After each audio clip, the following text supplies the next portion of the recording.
ಬಿಡುಗಡೆ ನ್ಯಾಯಕ್ಕೆ ಸಿಕ್ಕಿರ್ತಕ್ಕಂಥ ಜಯ ಅನ್ನುವಂಥದ್ದನ್ನು ಈ ಸಂದರ್ಭದಲ್ಲಿ ಹೇಳೋಕ್ಕೆ ಇಚ್ಛೆಪಡ್ತೇನೆ.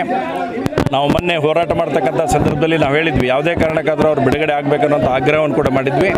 ಅದಕ್ಕೆ ನ್ಯಾಯಾಂಗದಲ್ಲಿ ಏನಾದರೂ ಸಮಸ್ಯೆ ಬಂದರೆ ನಮ್ಮ ವಕೀಲರಿಗೆ ನಾವು ಹೋರಾಟ ಮಾಡ್ತೇವೆ ಅಂತ ಹೇಳಿದ್ವಿ.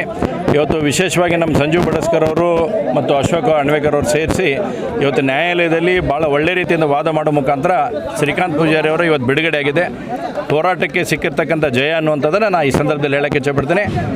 ಸರ್ಕಾರ ಎಷ್ಟೇ ಅದನ್ನು ಅವ್ರನ್ನ ಒಳಗಡೆ ಹಾಕಿ ಬೇರೆ ಬೇರೆ ಸಮಸ್ಯೆಗಳನ್ನು ತಂದುಕೊಡ್ಬೇಕಂತ ಆಗಿದ್ದರೂ ಕೂಡ ಅದರಲ್ಲಿ ಸಂಪೂರ್ಣವಾಗಿ ವಿಫಲರಾಗಿದ್ದಾರೆ.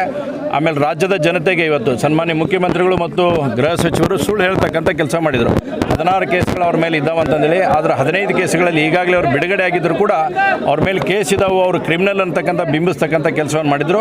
ಹೀಗಾಗಿ ರಾಜ್ಯದ ಜನರ ಕ್ಷಮೆಯನ್ನು ಮುಖ್ಯಮಂತ್ರಿಗಳು ಗೃಹ ಸಚಿವರು ಕೇಳಬೇಕನ್ನುವಂಥ ಆಗ್ರಹವನ್ನು ಮಾಡ್ತಾರೆ. ರಾಜ್ಯ ಸರ್ಕಾರ ಉದ್ದೇಶಪೂರ್ವಕವಾಗಿ ಶ್ರೀಕಾಂತ್ ಪೂಜಾರಿ ಅವರನ್ನ ಬಂಧನ ಮಾಡಿದೆ ಅಂತ ಹೇಳಿದ್ರು, ಆರೋಪ ಮಾಡಿದ್ರು. ಅದು ಇವತ್ತು ಸ್ಪಷ್ಟವಾಗಿದೆ ಸರ್. ನೋಡಿ, 100ಕ್ಕೆ 100 ಸ್ಪಷ್ಟವಾಗಿದೆ ಇವತ್ತು. ಯಾಕೆ ಮಾಡಿದ್ರು ಅಂತಂದೇಳಿ ಈಗಾಗಲೇ ನಮ್ಮ ವಕೀಲರು ತಿಳಿಸಿದರು. ನಾರ್ಮಲಿ ಈ ರೀತಿಯಲ್ಲಿ ಕೋರ್ಸ್ ನಡೆದಂಥ ಸಂದರ್ಭದಲ್ಲಿ 10-12 ದಿವಸ ಬೇಲ್ಗಳೇ ಆಗಾಕೆ ಹಾಕಿದ್ದು, ಆದರೆ ಕೇವಲ 3 ದಿವಸ ಅವಧಿಗಳಲ್ಲಿ ಇವತ್ತು ಬೇಲ್ ಆಗೈತೆ ಅಂದರೆ ಅದು ಸತ್ಯಕ್ಕೆ ಸಂದರ್ಭ ಜಯ. ಸರ್ಕಾರಕ್ಕೆ ಚೀಮಾರಿ ಹಾಕತಕ್ಕಂಥ ಕೆಲಸ ಇವತ್ತಾಗಿದೆ.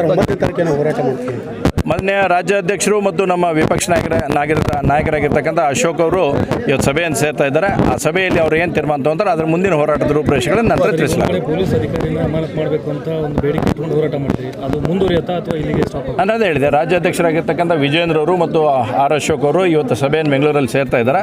ಅದು ಸೇರಿದ ಮೇಲೆ ಅವರು ಯಾವ ರೀತಿಯಾದಂಥ ಮುಂದಿನ ರೂಪುರೇಷೆ ಹೋರಾಟದ ಬಗ್ಗೆ ತಿಳಿಸ್ತಾರೆ, ಅದರ ಅನುಗುಣವಾಗಿ ನಾವು ಹೋರಾಟವನ್ನು ಕೈಗೆತ್ತಿಕೊಳ್ಳುತ್ತೇವೆ.